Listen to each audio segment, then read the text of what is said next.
Okay, welcome back and very good afternoon to APNIC members, ladies and gentlemen. This is a global report session. Before we start the session, I'll just run through some of our APNIC conference introduction or housekeeping notes. So first we would like to acknowledge our local host, supporters, sponsors, moderators, speakers, who are voluntarily agreed to help us out with the program. And also you all to be here and our remote participants as well for watching the webcast which is live. So we're using Adobe Connect and we're broadcasting actually from the last 2 days, we've been broadcasting video, audio, chat, and from this session onwards, we will be broadcasting the transcript as well. As you can see in the middle screen here, our stenos are putting the words up there, what you speak, so you can read and understand what everyone's saying. Any questions or comments? Respect the diversity of audience we have here. Approach the microphone, say your name. Affiliation is optional if you'd like to say so. And speak slowly. So there's 2 reasons for that, speaking slowly. So our stenos can capture your words and you can read out on the middle screen here, as well as our remote participants also can read what you're saying. Just points to remember, please limit using acronyms because we have a lot of newcomers here, who is the first time they're attending this conference. They may not be familiar with all the acronyms, so try to spell it out, what it means. You probably know the session breaks, where it's happening, so I don't have to go through that. We have a member service lounge in the Ketong Ballroom, which is the one next to the Tanglin. Do visit and inquire about our services, what we offer to our members, and even if you have any other queries, you can still approach and talk to our colleagues. There is a prayer room available. You can approach the registration desk opposite to this room and they'll help you out with where it is and any access required to that. We have 2, one for ladies and one for the men. Use of mobile phones, please, if you can, put it in vibrant or silent mode so it doesn't disturb our conference here. And Wi-Fi internet, we have Apricot V6 only, Apricot, if you want to do the V6 connections, we have 2 more, but please do not use Apricot B. It's not meant to be using for everyone. It's just a backup for our technical team to, troubleshoot. So try to log into Apricot, or if you want to do V6, try to use V6, just 2 Wi-Fi's there, connections. And just for information for speakers, if you are presenting in APNIC 35 conference, please upload your slides 90 minutes before the presentation. So we can have your slides ready on the screen here. We can present them to the remote participation as well, so that our remote users can also watch your slides, what you're presenting. You can go to the APNIC 35 conference website. You have a program and upload section there. It's very easy to use. If you have any issues, let me know. I'll look into it, those ones. Just health and safety. This is part of our APNIC secretariat, as well as we bring that to our conferences. So in case of emergency, just make sure where the exits are, and I have a map up there where you can go. Basically, get out of the lobby, into the front yard, and then there's a car park which is marked with the red. You end up there when you exit. If you are feeling unwell, these are the hotels, these are the medical services that Shangri-La recommended. This presentation is on APNIC website. If you need these numbers, you can access it later as well, or even the emergency hotlines.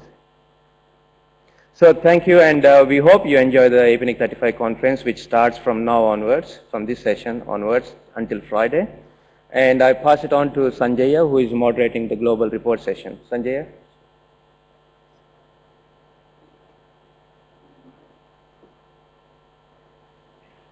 Thank you, Sunny. All right, so this is the session where we will share information from the global community and regions outside of the Asia Pacific. So I'm pretty sure there's some interesting report coming up. We will start with the report from the NRO. So Paul, as the chair of the NRO for this year, will provide an EC report, followed by myself reporting on the NRO statistics. And then after that, Fujisaki-san will provide report from the ASO Address Council, followed by Elise from ICANN doing the IANA update, and then followed by the other RIR report, starting with, unfortunately, AFRINIC could not participate this time. So it will be ARIN with John Curran, LACNIC, Arturo, Servin, and RIPE NCC by Axel. So without further ado, Paul, if you could do the first one, please. Thanks. Thanks, Sanjaya, and thanks to you all for being here. I'm Paul Wilson, the head of APNIC, and I'm going to be talking today about the NRO and just bringing you the latest news from the NRO, including a customary explanation of what is the NRO. Most people would probably have heard this before, but it's sort of important that newcomers and everyone understands what function the NRO plays, because it's fairly important. So it's the Number Resource Organisation. It's the vehicle that represents the RIRs collectively together for our representation and cooperation among the 5 RIRs. We call it a vehicle. It's actually not a company or an incorporated body. It's an legally informal, lightweight, unincorporated type of association, but it was established by an agreement among the RIRs going on for 10 years ago. There's a number of reasons to have this thing. One is that the NRO can serve, if needed, to protect and take charge of the unallocated number resource pool, which is currently in the hands of the IANA. That's a sort of a historical reason and an insurance policy, I suppose, if you like, against the possible need for someone to take that over under some circumstances. Glad to say it has never arisen. The NRO also represents the bottom-up policy process that all of the RIRs share. It acts as a focal point for input into the whole RIR system, and often people who don't particularly know us well are interested in accessing the global system, and the NRO is the way to do that. The NRO also fulfills the role of the ICANN Address Supporting Organisation, which has got a very defined role within ICANN in relation to global number policy, IP address policy development. The NRO has got what's called an executive committee, one from each RIR, and it currently includes the heads of 5 RIRs, for 3 office holders. Decisions by unanimous agreement of all of the RIRs. So since the NRO is representing all of us, it really doesn't do anything that any of the RIRs disagree to, and that's fairly important and a bit of a challenge, but a necessary one for the way that we've decided to operate. The NRO does quite a lot of coordination these days between the RIRs in quite a number of different areas. So for quite a few years now, we've had coordination on engineering activities and projects, communications activities, separately public affairs activities, which are things like governmental and intergovernmental relations, and registration service managers, which is an operational group that of the registration services managers for coordination of our operational responsibilities in those services. That does not extend to policy. Policy is absolutely the purview and the responsibility of the regional community forums. In 2013, we rotate the formal office holder positions every year, so it's my responsibility this year to act as chair. ADL has become the secretary for AFRINIC. RIPE NCC has Axel Pawlik serving as the NRO's treasurer. The secretariat is hosted by AFRINIC. It also rotates and carries some operational responsibilities. Now, I mentioned the ASO before, and there can be a bit of coordination, confusion between the NRO and the ASO. The ASO is very specifically something that operates within the ICANN bylaws. So when ICANN was established, it set up a system or a structure of supporting organisations which would take responsibility for interfacing into ICANN from different areas. And one of those areas is the IP address space. So the address supporting organisation is fulfills that role. If you want to know precisely what the ASO does, then that is documented in the ICANN bylaws. But a couple of important things it does is to channel any global address policies into ICANN. It also is responsible for appointing 2 directors to the ICANN board and to various other committees, and to provide advice within certain bounds if needed by ICANN. So there are 15 members of what we call the ASO Address Council. These are 3 members from each region. And in the APNIC region, we have Naresh, Tomohiro, and Andy. Would you mind, if you're here, any of our AC members giving us a wave? No, I guess there are parallel sessions going on, and they're not here. I think they understand the NRO and the ASO by now. If you come from another region, you may already know about your AC Address Council representatives. They're all listed here. Okay, the NRO, back to the sort of operational coordination amongst the RIRs. One of the things that the NRO does is it provides funding to ICANN. We make a contribution to ICANN that is in support of ICANN and ICANN's activities. We make that voluntary contribution annually to the tune of $823,000 at the moment. And the first bullet here is about actually a general issue not specific to the ICANN contribution, but it is the formula by which the NRO shares any expenses, including that ICANN funding contribution, which is a major part. And what we have is a weighted formula amongst the RIRs that gives each RIR a percentage share depending on their annual budget and the amount of activity in IPv4 allocations. So that's a chosen and agreed formula that magically produces these percentages. So for the APNIC region, of interest to you may be that we're currently funding 37.5% of NRO expenses. So that's 37.5% of the $823,000 plus various other NRO expenses that we incur. Okay, one of these slides helpfully are bouncing backwards and forwards a little between the NRO and the ASO. One of the NRO activities as the umbrella for the ASO, or the source of the ASO, is to conduct a review of the ASO, or to commission, in fact, a review. It was conducted independently, but to commission a review of the ASO. This is sort of old news. It happened in 2011. It was reported in 2012. There was a comment period and a response from the ASO, and that was published in 2012 as well. What's going on at the moment, though, is implementation of a number of recommendations about how the NRO, how the ASO should function, and it's the NRO that's implementing those recommendations. That is all documented on the ASO and on the NRO websites if you'd like to take a look. There's been only one new global policy in recent years, and that was this one, post-exhaustion mechanisms for IPv4 allocations from the IANA.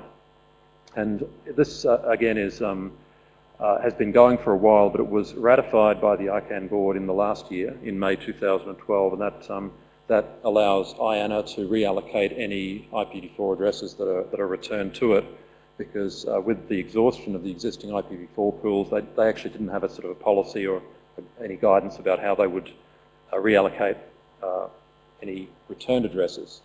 And so they now have exactly what they need in order to do that. The NRO has been very involved with internet governance, a topic which came up quite a bit in the opening plenary of APRICOT yesterday. We feel ourselves very much involved and in the spotlight of internet governance, because although internet governance is a very wide field, critical internet resources are a very important and quite prominent part of that field, and within those IP addresses are also important. The Internet Governance Forum meets every year. The last meeting was in Azerbaijan. The next meeting will be in Bali in Indonesia, and that for us in the Asia Pacific region is quite important.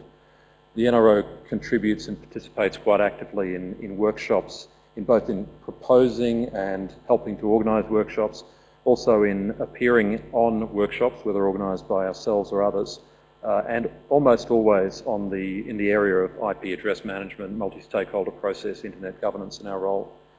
One of the aspects of the IGF structure is this thing called the Multi-Stakeholder Advisory Group, which is a very diverse group of stakeholders from the community, stakeholders representing different types of stakeholder groups, and there are a number of technical community stakeholder representatives, including myself, Raoul from LACNIC and Paul Rendick from RIPE MCC. So we all have the pleasure and the responsibility of going to MAG meetings and trying to helping to steer the IGF and its content. There is a fair amount of engagement by the NRO in the IGF process as an organisation as well. So we have an open we've contributed to consultations on the IGF, to a working group on IGF improvements that happened last year within the sphere of the OECD as well. And I think one topic I'll mention is about the contribution to the IGF from the NRO. There's a bit of a record of correspondences that we made during 2012 for the NRO here.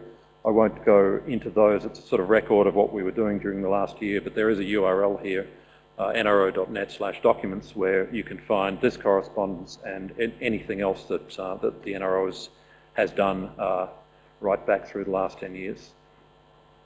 Okay, very quickly, other developments, this is the last slide, but an important one. In other developments, the NRO is very active in coordinating amongst itself, and also more and more these days in coordinating with the other group of internet organisations, or a group of the other internet organisations, including Internet Society and ICANN and IETF and IAB.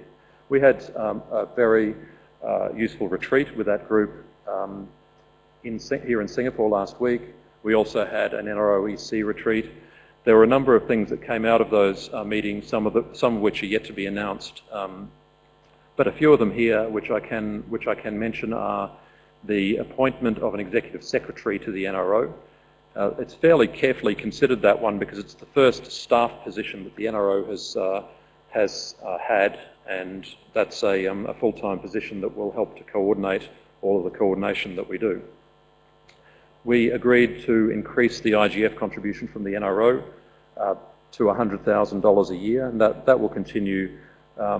It's not a promise forevermore, but it's for the time being, and while the IGF needs this sort of support, we feel it's extremely important that the IGF has some support that represents our involvement and stakeholding in the IGF process.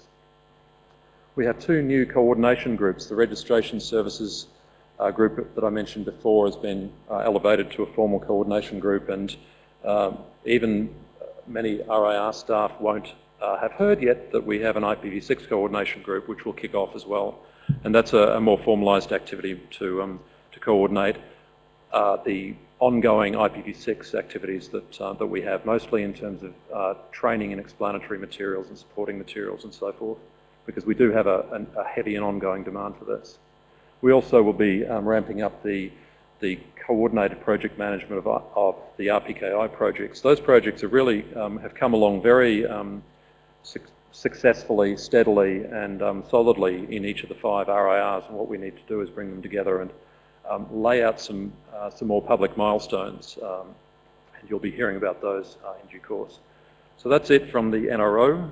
I hope that there might be time to answer for questions and answers, but I assume that'll come later on. So thank you.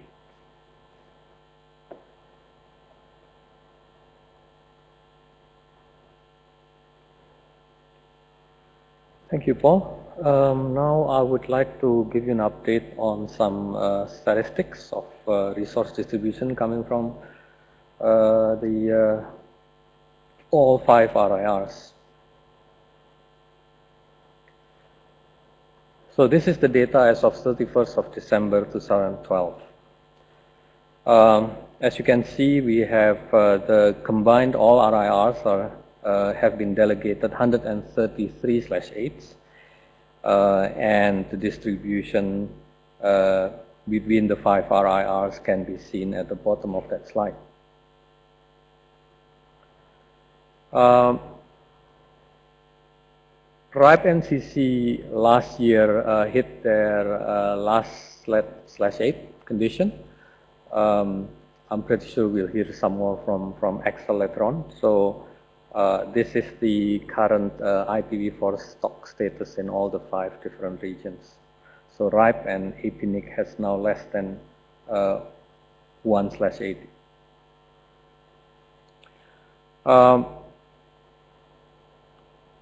In terms of IPv4 distribution, because APNIC, who are predominantly still growing really fast in the past 3 years, but then we ran out in 2011, then APNIC no longer, as you can see,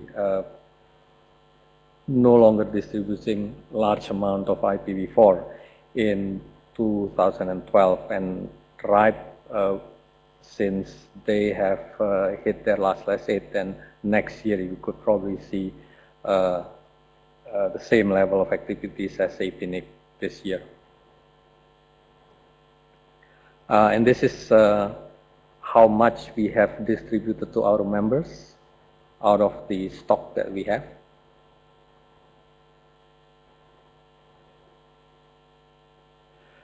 ASN.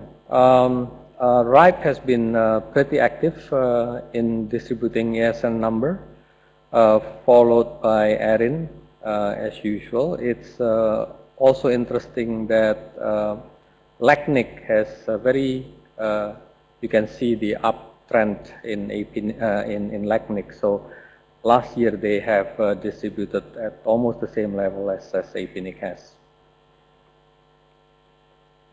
And this is the portion of AS numbers that have been delegated to the RIR customers. Majority RIPE NCC at 26,000, followed by ARIN at 24,000, and then the other 3 regions. What about 4-byte ASN? As we know, 2-byte ASN is also running out. Regions have been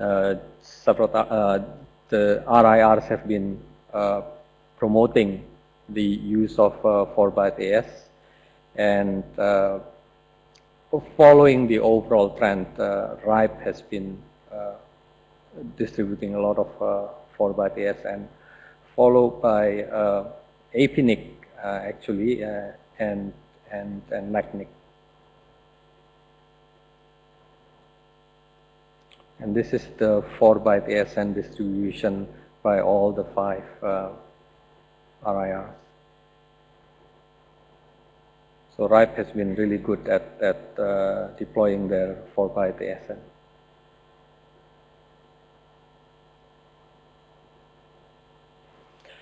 IPv6 address space, I think we'll continue to see uptrend in IPv6 take-up.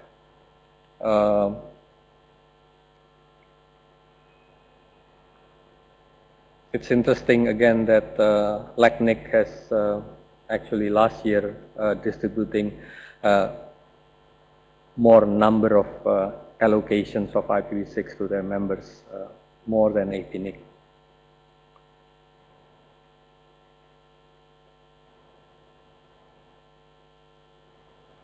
So in total, RIPE has made more than 5,000 IPv6 allocations to their members, and APNIC ARIN is 1,943, very similar to APNIC at 1,941 allocations, and then followed by LACNIC and AFRINIC.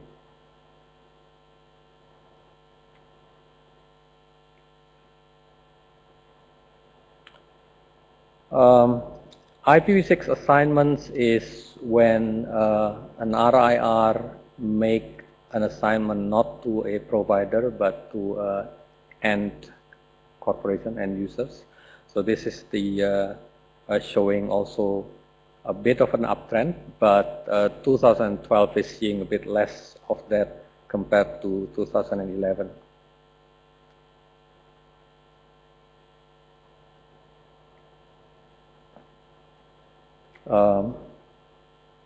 It's interesting to see that ARIN actually makes more assignments, end user assignment than RIPE NCC up to now.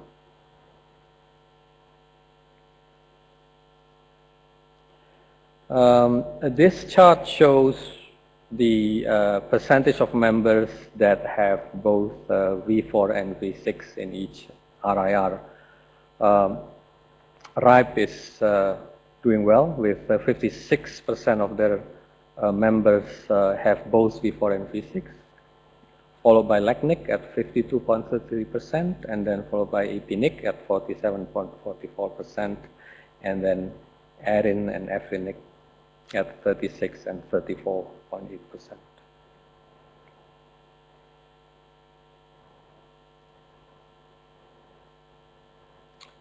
For more information, please feel free to visit these URLs. And thank you. That's all from me. Okay. So next update would be from Tomohiro-san on the ASO Address Council report.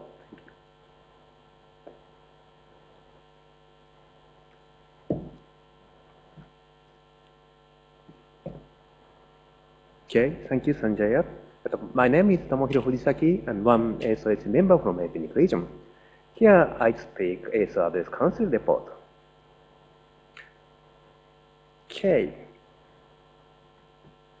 So this is about the ASO Address Council.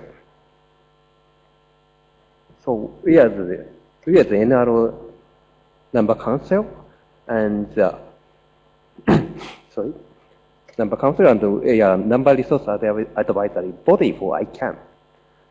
And we consist of 15 members, and three from each region. And in these 3 members, 2 members are elected in community, and 1 member appointed by the RIR board. And our terms are 2 years for the elected members and 1 year for appointed members. And our responsibility is to manage global policy and select ICANN board member, and also select ICANN non-com member, and to advise ICANN board as an IP address issue. And our meeting is monthly conferences and the one face-to-face meeting. And this is our member of this year. At the beginning of this year, we conducted a chair election, and we select Louis from ARIN as our chair. And this year, the Naresh Ajwani in APNIC and the Alan Barrett from AFRINIC is our vice chair. And this year, we have 2 new members in the LACNIC and RIPE region. Okay, then I'll explain about our recent activities. And after APNIC 34, we have 6 teleconferences, 5 regular teleconferences, and 2 special meetings for ICANN board selection. And in these meetings, we discuss many topics. And this is one main topic, the global policy management. Currently, we don't have global policy discussed in RIRs, but if we have new, we can we form the policy proposal facilitator team to manage the new global policy. And from APNIC region, I joined this team. Okay, and this is just for your information about the global policy for post-exhaustion. As Paul mentioned, that this is already sent to the ICANN board, and now the under implementation in ICANN. And in ICANN, public comment was conducted from the last year, and the debut result is published on the ICANN website. And if this policy is effective, each region will receive about just 10 IPv4 address. And next topic is ICANN board selection. This is also our main job. And currently, ICANN board C10 selection is ongoing. And this time, we have 5 candidates and 2 candidates from APNIC region. And now we are in selection phase. Original schedule is here, but a little bit, the schedule is a little bit delayed, but we will announce the winner soon. And this is our operating procedure discussion. Actually, we often discuss to improve our operating procedures. In this period, we introduce electronic voting to improve our decision making, and now discussing the document destruction procedure to protect the privacy information of the ICANN board candidate. We'll publish these documents soon. And this shows the ICANN related activities. And at last ICANN in Toronto, our chair made a presentation, ASO activities and policy update. And we had some meetings with ICANN board and CAC. And in next ICANN in Beijing, we will plan to have the ASO face-to-face meeting. And upcoming ICANN meeting this year, ICANN 47, this will be held at the South Africa. From APNIC region, I will attend the meeting, and ICANN 48, this is in the South America, the Naresh will attend this meeting. And about ICANN non-com appointment, this year we appointed Hartmut Fraser LACNIC as a ICANN non-com member from SOSC. Okay, and this shows our review of SOSC work plan last year. From this URL, you can refer our last year activities. I not explain in detail here, but if you interested in what we did, please refer this URL. Okay, and this is the last topics, the work plan for this year. And this year, we have to complete the appointment process for the ICANN board seat number 10, and tracking of global policy proposal, if any, and appoint members to other ICANN groups if required. As I mentioned, we already appointed non-com member, and we appointed the ICANN deputy member. And we also continually discuss updates to SOS operating procedures and review of global policy deployment process.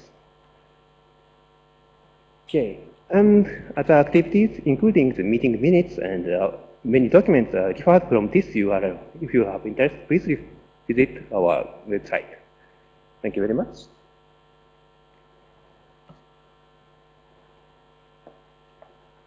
Thank you very much, Fujisaki-san. So next up is IANA update from Elise. Thanks.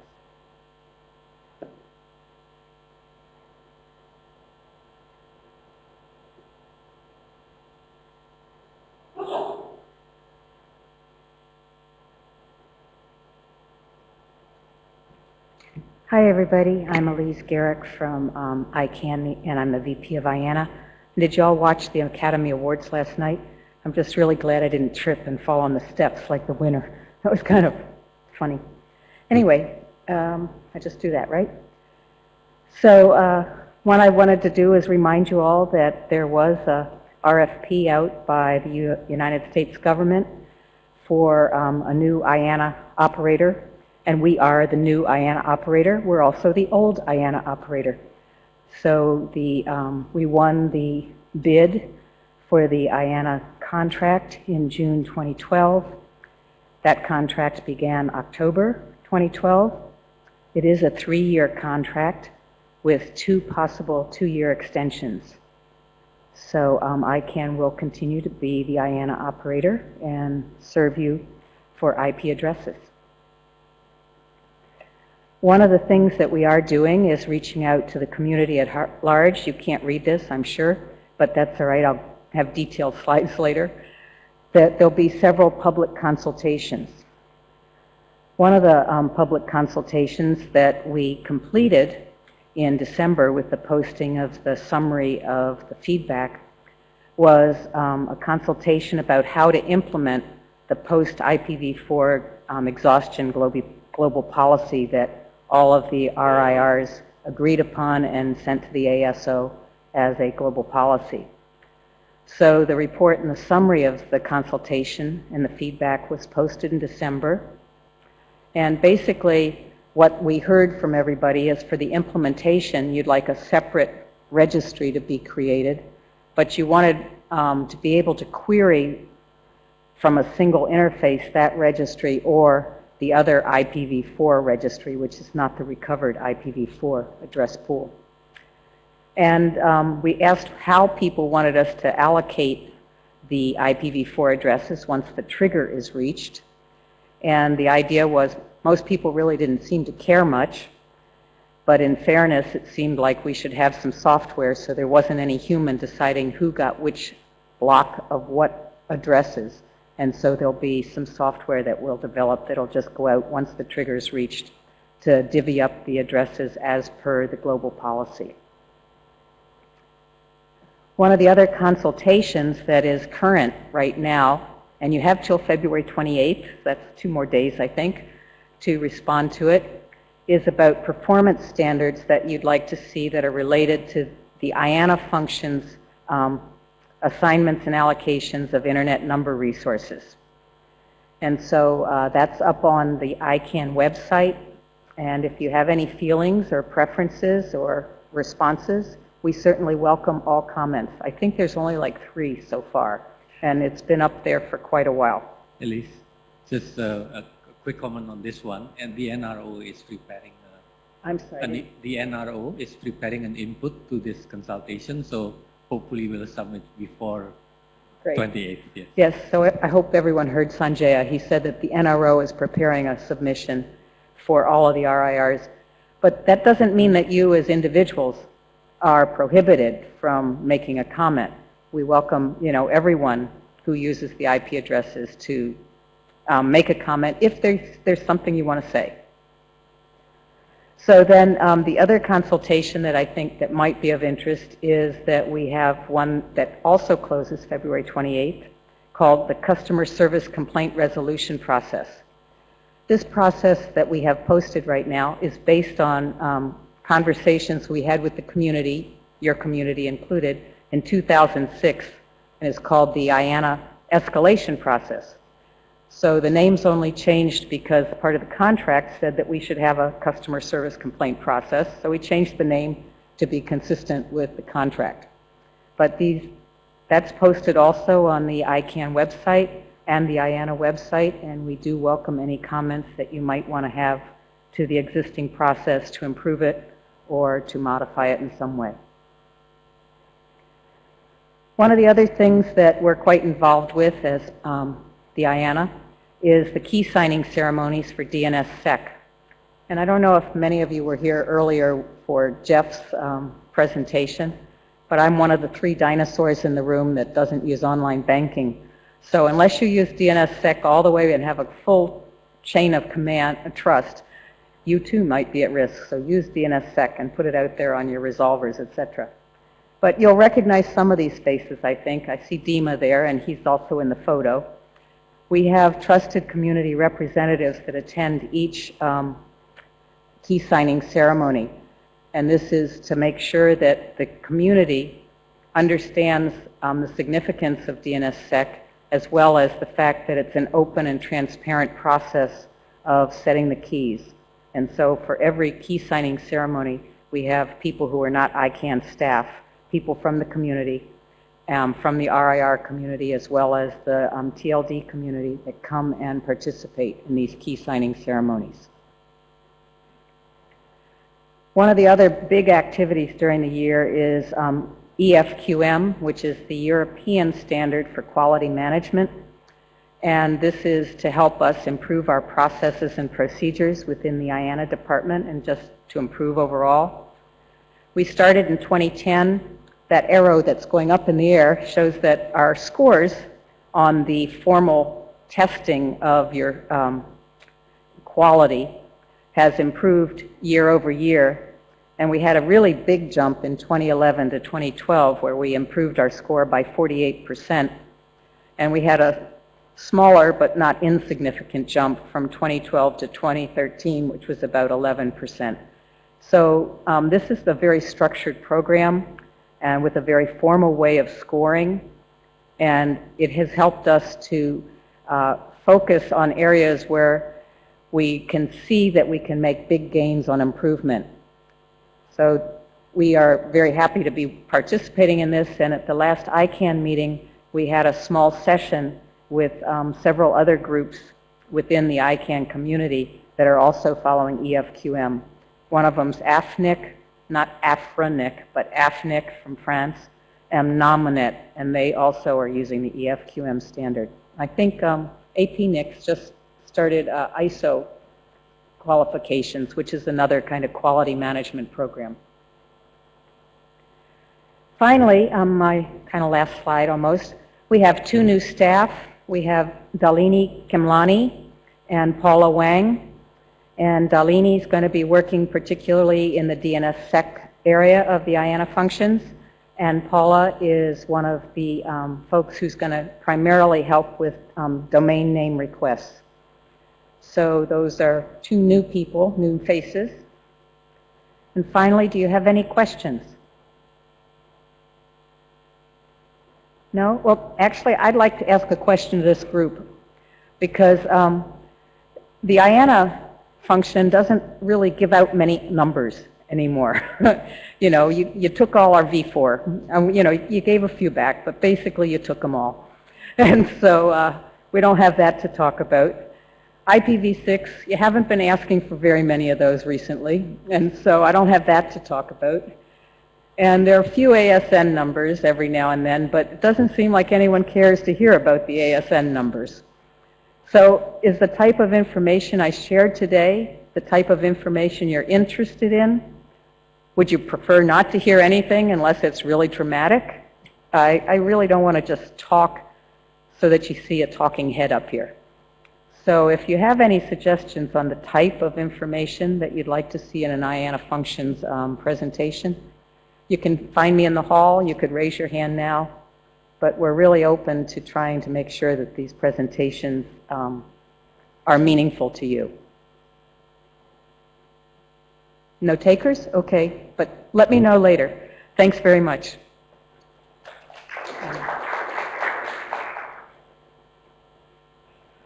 Thanks, Elise.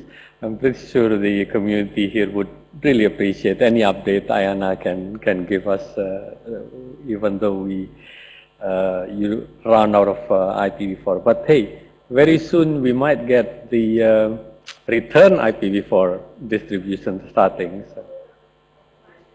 Yeah, and we'll finish in 2 months maybe. Anyway, John Curran, yes, ARIN update.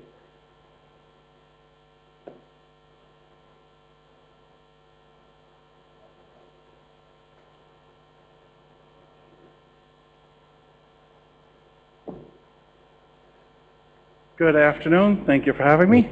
I'm John Curran. I'm the president and CEO of ARIN, the American Registry for Internet Numbers. You folks know us. I'm going to give you a brief update so you understand what we're doing in the ARIN region. Hopefully that will help in understanding developments. So, 2013. So far our focus has been getting ready for our IPv4 depletion and IPv6 uptake. We still have addresses in the region, so obviously this is very relevant because we haven't gone through the phase that APNIC has already gone through. We have a depletion plan that covers the phasing during our runout, sets certain conditions for how we process requests as we get to the end, very similar to that which APNIC developed and that which RIPE developed actually, as you both saw the runout. So we're preparing for that. We're continuing to work on our online system and integrating more functionality into it.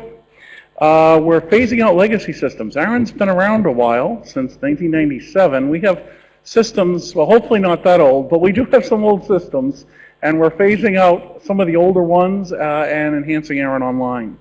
We've been putting a lot of effort into RPKI, resource certification. ARIN started a little slower in that. We had some legal work to clear.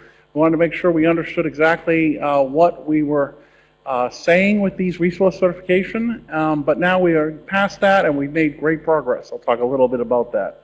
And we're doing a lot with internet governance. This is, as you can tell, the year that everyone seems interested in the internet, particularly governments and telecommunications operators globally. There's a lot of meetings that have been going on to talk about how it should be administered, and so we tend to go to a lot of those. Inventory, we still have inventory. We have currently, if you look on the ARIN webpage, we update it every morning. We have currently 2.69/8 equivalents in the available pool. This does not count the equivalent of 7/16s, which have been returned, revoked, and are currently in hold, will be issued into that available pool shortly. And it does not count the 1/10 that was reserved for the NRPM, our policy manual 4.10, dedicated IPv4 block for facilitating IPv6 deployment. So we still have space. It is dropping. People ask me when. It's very hard to know. It only takes 1 or 2 requests to go through quite a bit of inventory. I'm told the current estimate on Jeff's website puts us in 2014 in the middle. That could be right. It could be late. All really depends on some very large organizations and when they come in for their next block. This is looking at 2012, and it says requests on the far left side. That's actually equivalents, not requests, equivalents in /24 blocks. So if you actually look at IPv4 assignments going out the door and allocations to ISPs, assignments to end users, the assignments are light blue, the allocations are dark blue. You can see that we're issuing quite a bit of space to ISPs. This was in 2012. And when a very large request comes in, we can have a huge spike, as you see we had in May and in September. So those are the things that really draw down the address space. And it's significantly more than what we issue to end users. So we only need a few more spikes like that, and we'll be right in the same scenario as everyone else. In IPv6, just want to point out, we are seeing significant interest, both in by end users and in ISPs. This is in requests, this particular graph, because trying to map comparably /48s against /42s or better show a very small line. So in terms of total requests that were issued, you see the number of IPv6 assignments to end users in light blue, the number of initial allocations to ISPs in dark blue, and we see a steady stream of interest in 2012. We did see a spike in June, something to do with World IPv6 Launch Day, I imagine. So that's good to help get the news out.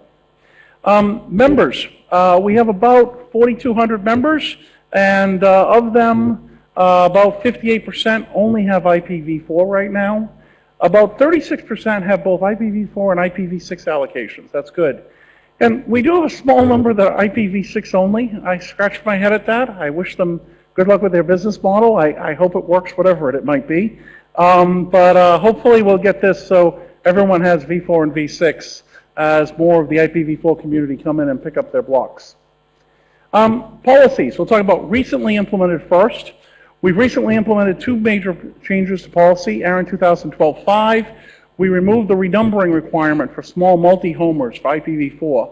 If you initially received an IPv4 block as a multi-homer, our policy, when you got a larger block, would have had you turn that in and renumber. We've decided at this point that's not productive. And then ARIN 2012-7, reassignments for third-party internet access over cable. There are some parts of the globe where providers of internet services have to resell the incumbent infrastructure, and that happens to be a case in part of the ARIN region. And the problem is that you can get into a situation where you've allocated all your addresses to infrastructure you don't own, and you have one pop fill up and you can't get another block from ARIN because you haven't met the total utilization requirements. This rearranges it and allows you to count as utilized the blocks that you've allocated to infrastructure, even across third-party infrastructure, before it's actually been assigned to an end-user customer. So both of these have been adopted. Let's see, and actually implemented. Recently adopted, we have had some changes in our policies for recently adopted that are in the process of being implemented. 2012-6, revising the critical, thank you.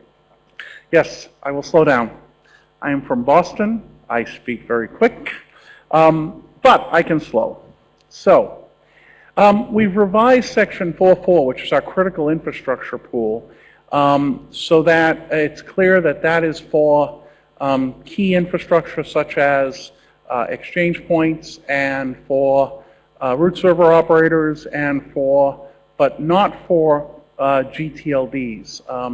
The size of that pool is such that if it were to be suddenly used by 1,000 different organizations with new GTLDs, it would be quickly depleted. There was a discussion of this in the community, and this was adopted.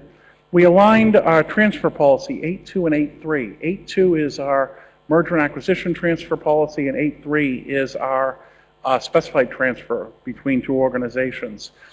We had some constraints so that when you did a transfer, you couldn't subsequently immediately transfer the block again, effectively flipping address space. Because if you've been requesting from ARIN address space and we assign it to you, we don't expect to see it immediately then after you've just told us how badly you need it. We don't expect you to immediately sell it to another. We copied over the constraints from the 8.3 policy into the 8.2 policy. And those have been adopted and they're in the process of being implemented. Policy proposals that are being discussed, we're discussing IPv6 subsequent allocations utilization requirement, which would allow ISPs to request more v6 space when their plans have significantly changed. We're discussing a section 8.4 transfer enhancement, which would allow inter-RIR transfers of ASNs if someone desired it. We actually have transfers of ASN within the ARIN region and have had a handful of them transfer. And some of that's been record keeping. An organization had someone else use an ASN for some time, and prior to the existence of a transfer policy, it wasn't clear if you could update that to another company. And so there's discussion about whether or not that would be beneficial on an inter-RIR basis. And then ARIN Proposal 182, to update the residential customer definition not to exclude wireless as a residential service. Presently, we have more generous criteria regarding address usage for residential, so that ISPs that have to serve a large area with cable or DSLAMs can do so. But it doesn't apply to wireless infrastructure per se. It applies to serving a residence, which is presumed to be a single location.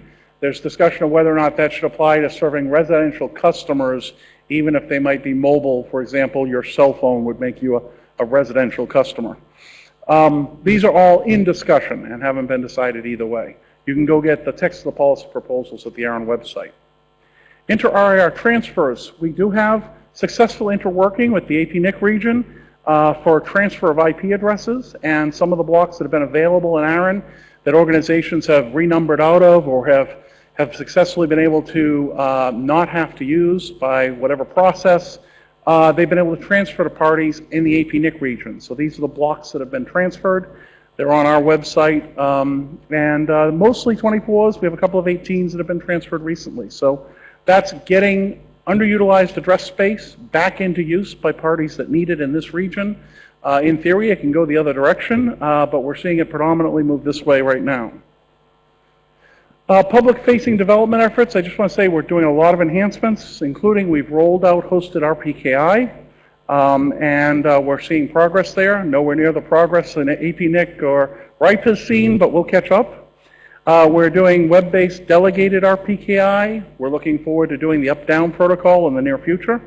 We're integrating payments. Our payments have always been somewhat disjoint from our online management system, and we're going to roll that into ARIN Online. And we now have rolled out extended statistics files that match all the other RIRs, making it easier for those who do post-processing on how we're doing. We're doing some work because we've had a change in our fee schedule, making it more uniform. So we're in the process of rolling it out this summer. We're doing an invoice calculator so parties can see how it affects them. We're working on automated invoices, as I said, the up-down work, and we're doing a database conversion inside our Oracle to Postgres conversion, which will keep us busy for this year. And then, only other thing I'll say is we have some upcoming meetings. ARIN 31 is coming up in April in Barbados. I'd love to see everyone. It is much like Singapore, a beautiful climate. We have ARIN taking place in October in Phoenix, and that will also be a wonderful place to be. One other thing to highlight, as people might be aware, ARIN and NANOG, NANOG is the operator forum for North America, the North American Network Operator Group. We've actually taken now to doing public policy consultations on the policy proposals at the NANOG meetings. So even if you end up not going to an ARIN meeting, if you happen to be going to a NANOG meeting, you'll find a session on the agenda where we'll be talking about some of the open public policy proposals to change our number resource policy. So these are some of the important meetings coming up. That's all I have. Take any questions if anyone has them. Thank you for having me.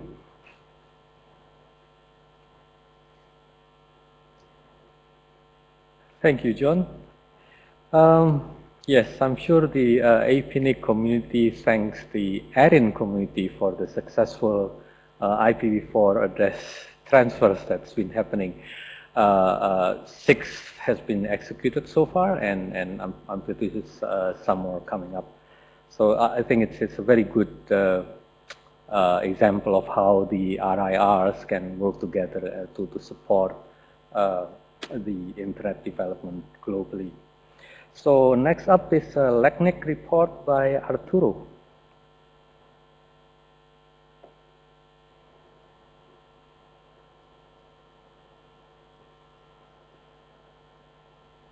Hello.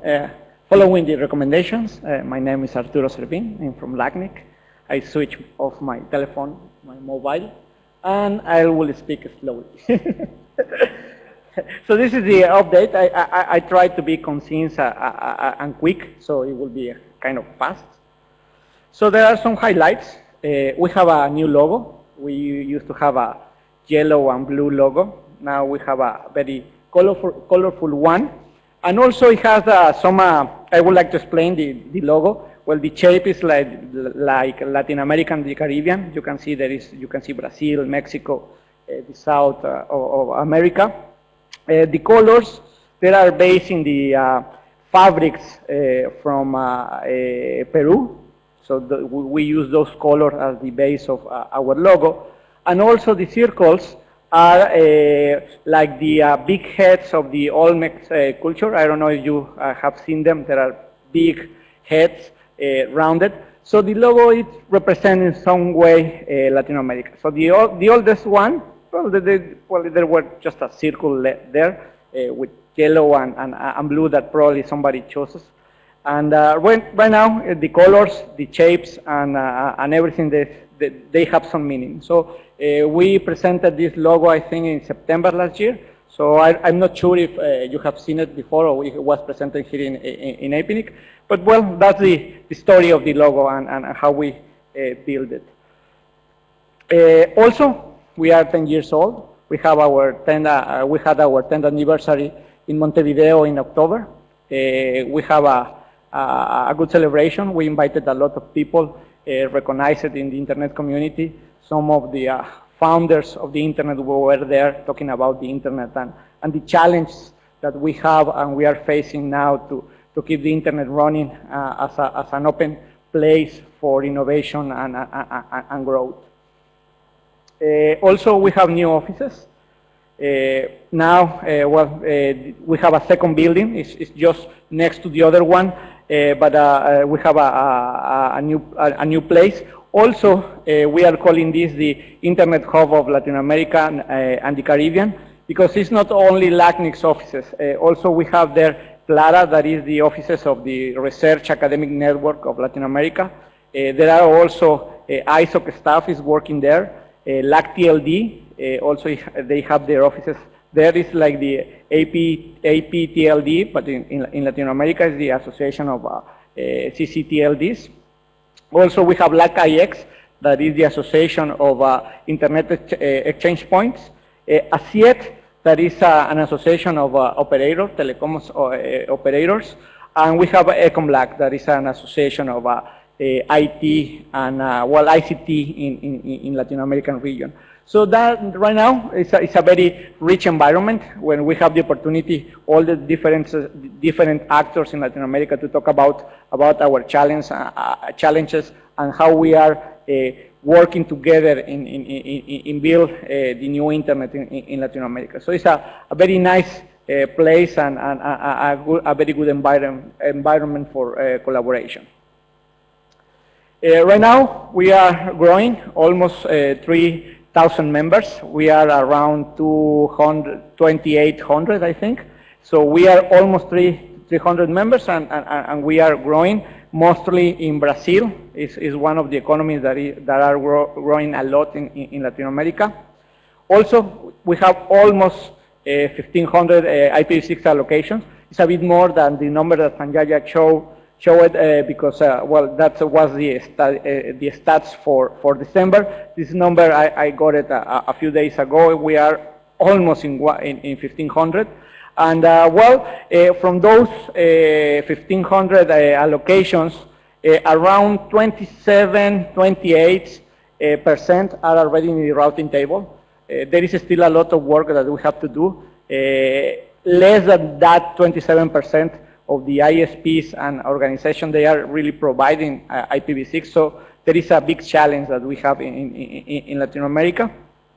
In IPv4, well, we have 2.5/8, a bit less also than Sanjaya said. I was doing the account, but and we probably use a quarter of /8 in just 3 months. So this is running out fast. I remember that last year we have 3 something, almost 4, and right now we have 2.5. So the number is running out. Now that I saw the number that John showed, probably we want to run out before the ARINs. I don't know, probably, it depends.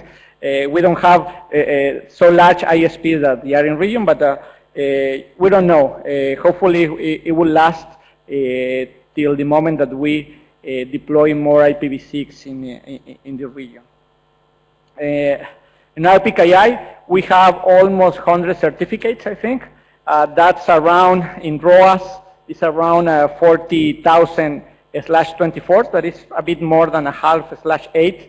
We, right now, well, we manage, or we have allocated almost 7, a bit more of 7/8. So, well, it's a good percentage. I think it's around 6–7% of our allocated space. We still have some challenges there. We need to connect our NRRs. They are not still certificated in space. So that's one of our challenges this year. And also, to do more training on RPKI and the dissemination of the technology. And then I run out of space for the circles. So, well, this is more information. This is the FRIDA program. It's very similar to the one that you have in APNIC. It's part of the SIDA Alliance. So basically, we give money to research, innovations and works. And also, APNIC and AFRINIC, they are working in the SIDA Alliance. We have the call for research. I think they are already there. So we hope that there will be a very interesting projects. In the past, there have been very interesting projects about how to develop the ICT in Latin America. About our previous meetings, well, we have, as I said, our 10th anniversary in Montevideo in October. Also, it was back-to-back to LACNIC, that is very similar to APRICOT, is the Latin American Network Operation Group. Also, we have very good technical presentation. Tomorrow I will talk about a bit more about LACNIC and how it has grown in the last 3 years from 300 or 250 attendees to almost 500 in the last event in Montevideo. Also, as I said, we have outstanding speakers. We have the policy forum. We have 11 proposals. I think we set a record at the time. We have never had 11 proposals in the policy forum. Only 4 reached consensus. And also we have, we recognize and we give prizes, well, awards to the people that help to build the internet ecosystem in Latin America in the last 10 years. The proposals that reached consensus in the policy forum, it was the first one, it was about how to distribute new space if IANA was going to issue more space, well, how we were going to use the space. The decision was to take that to the pool that we will use after we run out of IPv4 addresses. Also, we update the policy about the end sites. There is a new RFC 6177, I think. So we update. Well, they update the policy according to the RFC.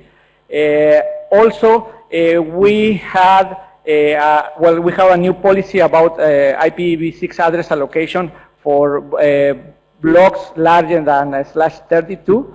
In the past, it was possible to request large amounts of IPv6. It was not very clear for the host master up to when to say that's too large, because the policy was not really very clear. So that is fixed now. And also there was an amendment in the policy for the initial requirement of IPv4 for end users. The modification was that end users, they need to have at least a /26 allocated by the ISP. Well, the community found that today it was very hard sometimes to get a /26 from the ISPs because, well, they are trying to hold the IPv4 addresses. So it was very restrictive for end users. So they modified the policy. Our upcoming meetings, next one is in Medellin, in Colombia, from the 5th to the 10th of May, 2013. I haven't been in Medellin, but I have been in Bogota. It's a beautiful city, Bogota. And also I have been told that Medellin is beautiful. So if you want to go, well, you are invited to go to our meeting. We promise that we will treat you well and you will have a very good technical and content and policy and everything. And that's all. Thank you.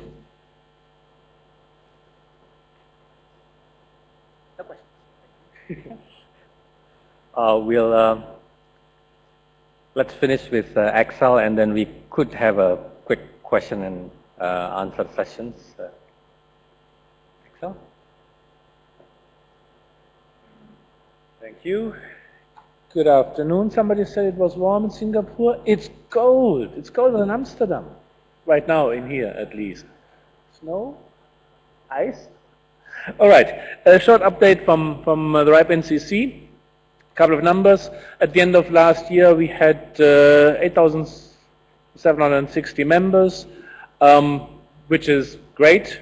It means, though, that we had a significant growth event somewhere over the course of the year, and I think it was sort of during the middle of the year when we were threatened with runout, IPv4 runout. So quite a bit of growth, and still it's ongoing.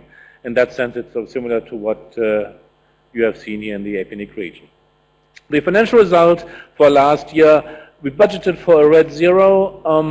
Again, it didn't happen.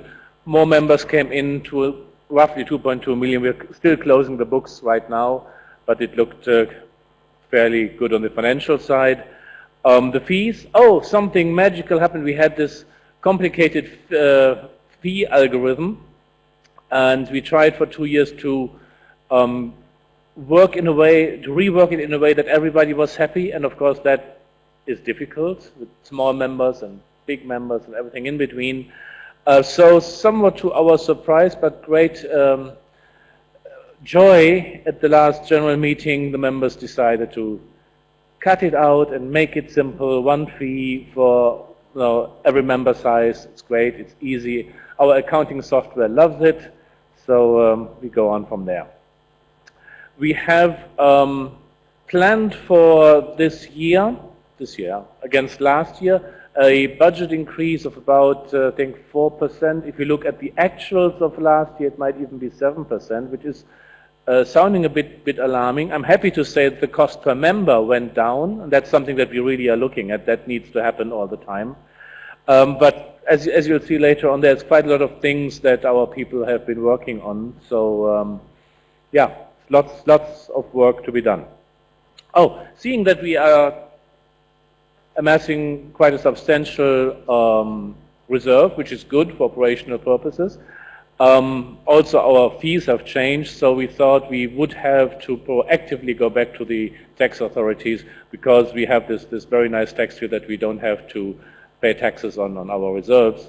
But to make sure that that remains the same, people have changed, of course, within the tax authorities. They have a bit of concern and asked us to argue our way a bit, but generally it still looks good, and we don't foresee any great problems there.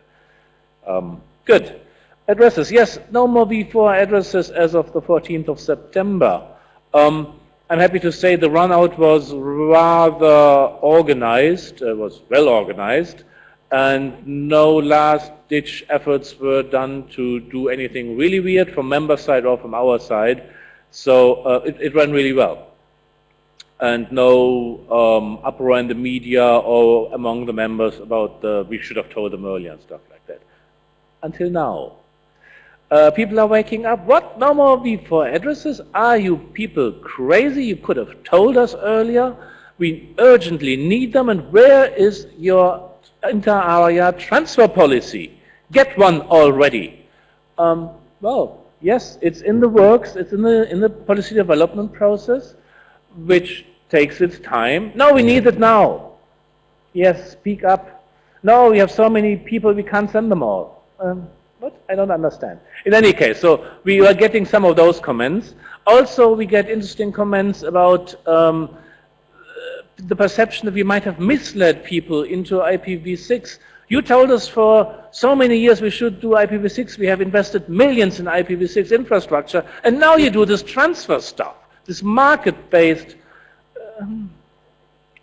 Again, it's nothing new. It's all happening for years already. So rolling up. So we need to do more communications. Of course, we have to do some policy work as well, which is good. And we are seeing quite a bit of that now. Communications is essential. That is something that is very, very big on our agenda for this year. To the outside world, to the governments, regulators, to our members also, and the wider community. As everybody said something about certification, I'll do the same. It's there, it works pretty much. And I don't know whether, yeah, it looks quite okay. It's an up and to the right internet type of curve of adoption in the RIPE NCC service region. We have quite a number of blocks certified, lots of ROAs out there. Deployment, well, I wouldn't call it operational deployment, but people are certainly working with it and looking at it, which is great. We also do regular, I don't like the word, webinars, sort of online trainings. We have taped one and or recorded one, and it's online, and you see Alex talking about what you have to do. Lasts for about an hour, but it's quite nice to look at. So as far as I'm concerned, certification is sort of operational. We are continuing, of course, development as we speak, just to give our members the utmost in terms of flexibility and what do you say? Flexibility and independence from any specific ideas there might be. Trust anchors, single trust anchor, multiple trust anchors, things like that. There are a number of policy issues around certification that have come up, or general policy issues. Now, legacy address certification, or in any case, legacy addresses, how do we treat them? Can they be certified? Under which circumstances will the RIPE NCC give services to holders of legacy space that are not yet members? So there is an ongoing discussion. very nice. It is ongoing for a couple of years nearly, but now it's getting somewhere. That's a good thing. PI space, we have heard that PI space needs to be certified as well. Now we don't have the closest of bonds with PI holders typically, so under which circumstances should that happen? And the other one is something that we discovered, certification for transfers, so transferred blocks. We have an old transfer policy, well, old, it is there for quite some time, and the intention of the authors was clearly to, they say, to have blocks certified that are transferred. Our implementation is slightly different because of the last couple of years, 2 years or so, we have a very strong message from the community that certification should be opt-in and nobody should be forced. So we are a little bit in between. We put it on the mailing list, and I think we are rapidly nearing resolving that issue. But there's lots of policy-wise discussion on those topics, which is very, very nice. Oh, we have RIPE Labs, as you know. There are quite a number of articles out there. It's really rolling nicely now. Some of the highlights. Finally, my colleague Paul Rendek is quite happy. We do have statistics per country. That's something that we always wanted to. We found somehow very difficult. Now it's there. RIPE Atlas, our big new measurements program, is rolling out what we call RIPE Atlas anchors, basically concentrators, probes that are somewhat bigger and more capable than the tiny old ones. Also, we are getting new tiny probes as well. We have the last /8 policy, and we do see now that 1,000 of those /22s have been issued, and we have the nagging feeling that it might be slightly different from the original intent of the policy, where we said we have this last /8 sort of in reserve for new entries to the entrance to the market, new ISPs that might be needing some V4 space. We feel that many of the people getting those might be referred to us by our old members who can't allocate to them anymore because they don't have any space. Go and get your own space, become a member, and get your /22. That needs to be discussed a bit as well. Right. Other stuff, yes. The IP analyzer, it's a tool. It's an old. It used to be a very old tool, and we just redeveloped it, basically to give our members support in administration of their numbering resources, finding the right sized holes for new allocations and stuff like that, flagging any inconsistencies in their data. RIPE-STAT is a tool for the general public to look into number resources from a huge host of different sources, and again you can click, that's our address at the RIPE and to see. Have a look, it's nicely done graphically and quite intuitive, also for the non-geeks really. The database software, we were running that for quite some time, many years. We've totally rewritten it, and last week, all the old code is out, all new code is in freshly. What was it? For 3.5 people, 3.5 FTEs have worked on it for the last 200 days, on average 450 lines of code per day. That's quite a bit, I don't know. Looking good in any case. And of course we are happy to share that again with our friends from the other RIRs. New probes, I mentioned that, RIPE Atlas, new technology, the Anchor pilot is out there, and I think Robert will talk a little bit about that tomorrow, I think. Yeah. And we have a membership survey being prepared. We have agreed last year that we would do them in step, in sync with the APNIC one, on the same principle. And John Els is helping us with that. And we are having the first set of focus group input on which we built then the survey to be launched at the next RIPE meeting. And we already see quite a bit of interesting information there. So lots of great stuff out there. I'm really proud of the folks at the RIPE NTC who have done all this. What I did not talk about, although I'm also proud of that area, is the whole communications and outreach, external relations. As you know, we have sent one staff member to Dubai to look after the Arab region. We want to do a similar thing for Moscow. And from the feedback I hear from certainly the Arab region is that that was great, thank you very much, but we want much more. So we are looking at that. It is very, very useful to do. Right, coming up, the next RIPE meeting, of course, it will rain, it will be terrible, nasty weather, but the beer will be good. It's in Dublin, so you're all very welcome in May. And after that, I think we go to Athens to balance the weather issue a bit. And then we might go to Poland, but that's a little bit early. And then we'll be back in Amsterdam again at the second meeting next year. But this one is first. You're welcome. Thank you.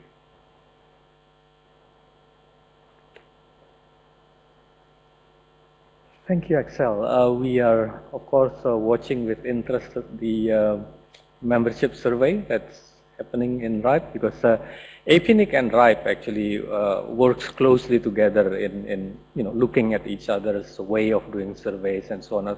Thanks to John Earls, who acts as a conduit within the two regions.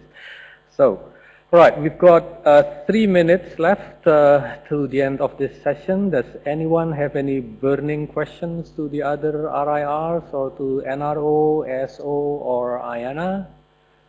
IPv4 transfer maybe, or ASN run out? Nothing? Okay, then thank you for attending this session. See you next time.